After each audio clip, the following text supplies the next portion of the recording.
Pues seguimos en día a día y como veis, pues me he venido hasta este espacio donde se encuentra pues nuestro doctor, por supuesto, y especialista en medicina bucal, el doctor Ambrosio Bermejo Fenoy. Bienvenido.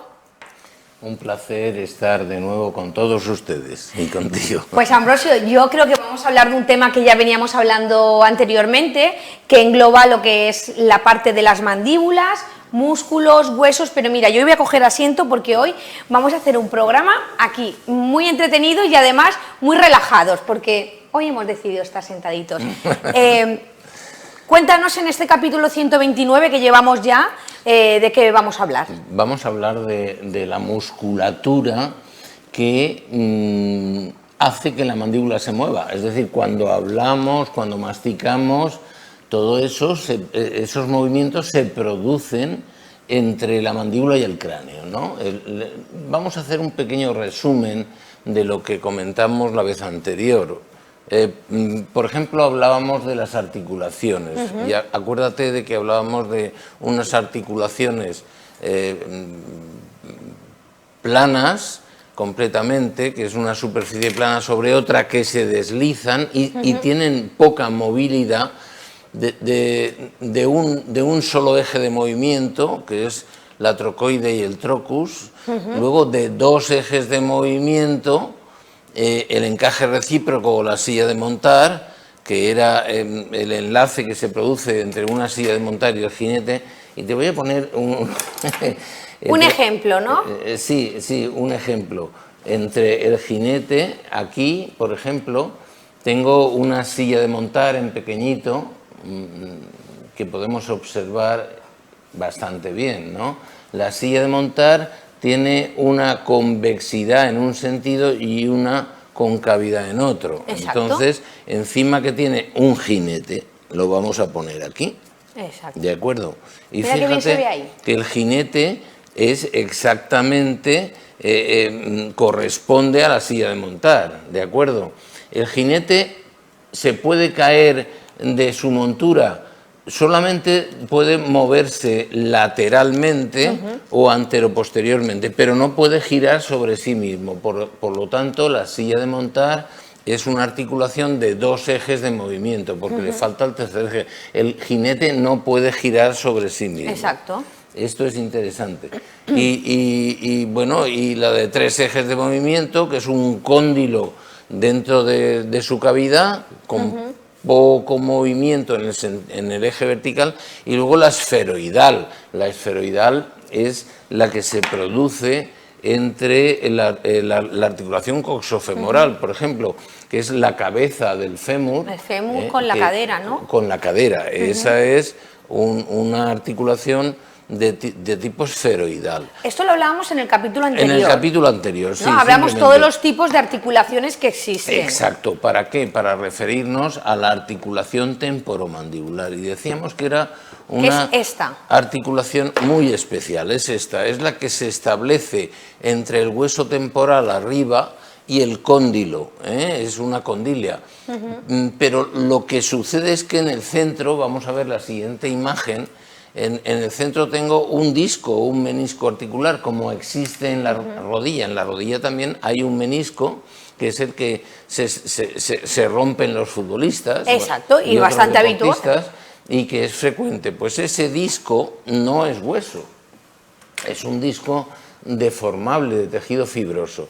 Entonces, lo que nosotros descubrimos, encontramos, es que hay un tipo de articulación aquí arriba entre el disco y el hueso temporal que es en encaje recíproco, en silla de montar. Exacto. Mientras que la de abajo es condilia, porque esto es un cóndilo. Que tiene varios tipos de articulaciones. Por lo tanto, entre el cráneo y la mandíbula existen dos articulaciones a lo que hemos dado en llamar complejo articular temporomandibular. Exacto. Es una articulación exquisita.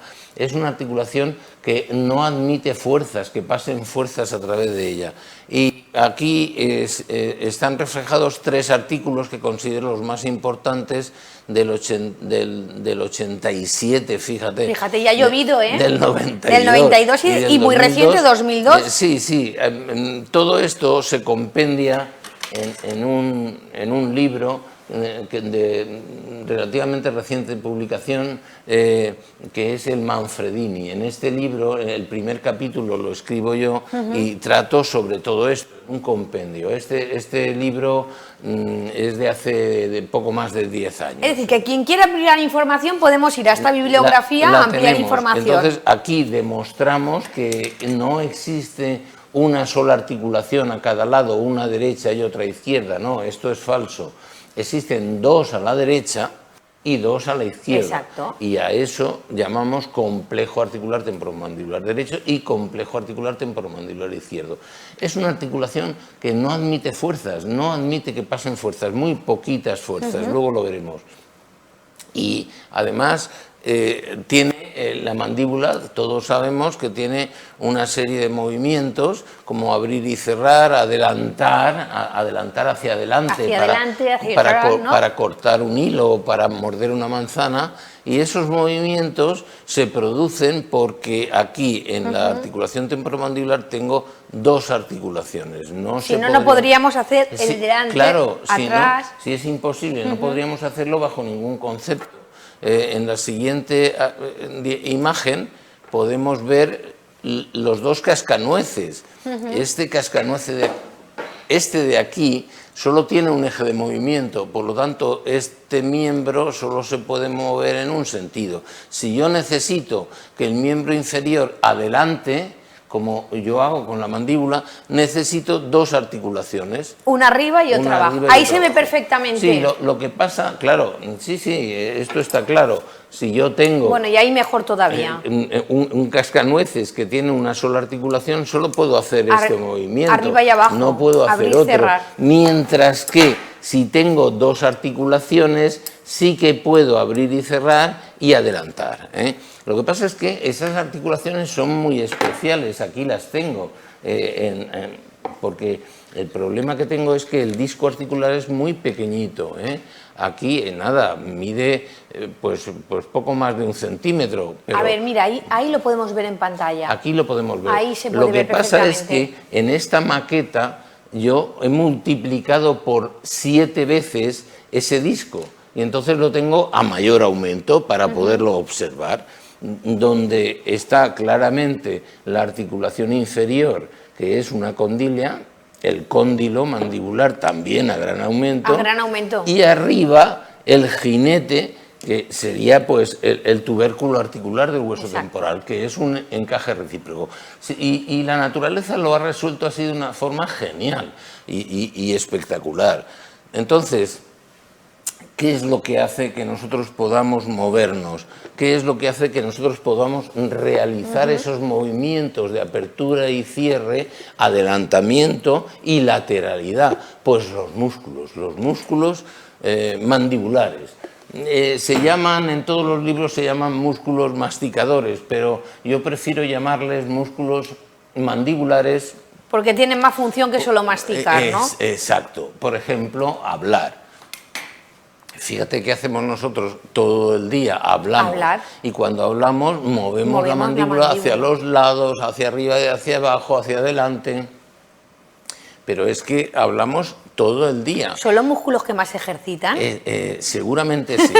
Fíjate que en realidad huesos tenemos pocos, pues 208 huesos, pero músculos tenemos 650 músculos. En la lengua solamente recuerda que decíamos que existían 24 músculos que mueven la lengua. Eso en la lengüecita. Y entonces la mandíbula se mueve porque hay una serie de músculos que son los músculos mandibulares que se originan en la mandíbula pero se insertan en el cráneo, de manera que tiran de la mandíbula hacia arriba, hacia adelante y hacia los lados. Eso es. Y todos esos movimientos son los que se van a alterar cuando todo el sistema entra en patología. Bueno, tiene unos nombres bastante raros. Los elevadores, los depresores, los que producen lateralidad, no vamos a entrar en ellos porque son... sí se los podría explicar, me lo sé muy bien, pero no les voy a someter a esa tortura. Lo vamos a pasar por alto. Fíjate los elementos articulares, la articulación, además de huesos y de músculos, pues tiene una serie de ligamentos, nervios, arterias, venas, Es decir, es una zona compleja y para que funcione bien todo ese conjunto de elementos tiene que estar en perfectas condiciones. Le tiene que llegar oxígeno, le tiene que llegar glucosa a esos músculos, a esas estructuras. Bien, y todo esto hace que sea una articulación compleja. Pero realmente maravillosa. Me atrevo a decir que es la articulación más compleja que existe en el organismo. Fíjense que esas articulaciones, resumiendo, pues son 4, 2 derechas y 2 izquierdas, que funcionan al mismo tiempo. No puede funcionar una si no funcionan las otras. Tendríamos un problema. Tendríamos un problema. Por ellas pasan muy pocas fuerzas y son articulaciones las más sofisticadas y las más delicadas del cuerpo humano. Entonces, su gran enemigo es el bruxismo. Cuando nosotros entramos en estrés y necesitamos liberar cargas emocionales, pues rechinamos. Y esto hace que se estropeen los dientes porque se desgastan, que los músculos entren en disfunción. Exacto. Y que las articulaciones también. Nuestro gran enemigo es el bruxismo. No puedo liberar tensión emocional apretando los dientes. Tengo que liberarla de otras maneras. La más común, hacer ejercicio físico todos los días. Muy importante. Y relajar los músculos, como con meditación. Ya lo hemos comentado otras veces e insistiremos en ello.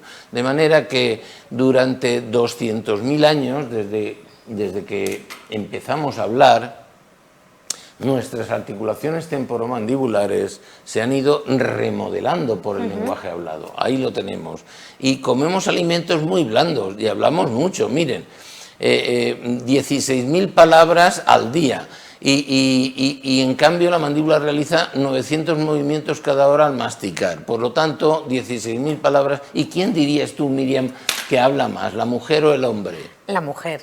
Bien, siempre. Eso es lo que siempre hemos creído, pero hay muy poca diferencia entre el hombre y la mujer en esas 16.000 palabras que decimos en 24 horas. Es más, te diría que estamos muy igualados, por lo tanto, los hombres también somos muy parlanchines. Exacto, aunque no lo creamos. Es cierto que la mujer está por encima de las 16.000 palabras diarias y el hombre un poquito por debajo, pero hay pocas diferencias. Cría fama y échate a dormir. Exacto. La mujer tiene la fama, el hombre no, sin embargo, pronunciamos las mismas palabras en 24 horas. Fíjate, pues yo creo que para finalizar hoy, recordar, porque este ha sido el capítulo 129, y bueno, que ya lo hemos dicho, pero que al doctor Ambrosio Bermejo Fenoy le pueden encontrar en su canal de Facebook, de YouTube, están todos los programas, además al completo para quien quiera saber más sobre todo lo que tiene que ver con medicina bucal, medicina oral, medicina bucodental y con todo lo que nosotros estamos hablando aquí. Así es que, Ambrosio, te veo pronto. Perfectamente, ha sido un placer, Miriam. El placer siempre es nuestro. Nos vamos a Publi y volvemos enseguida.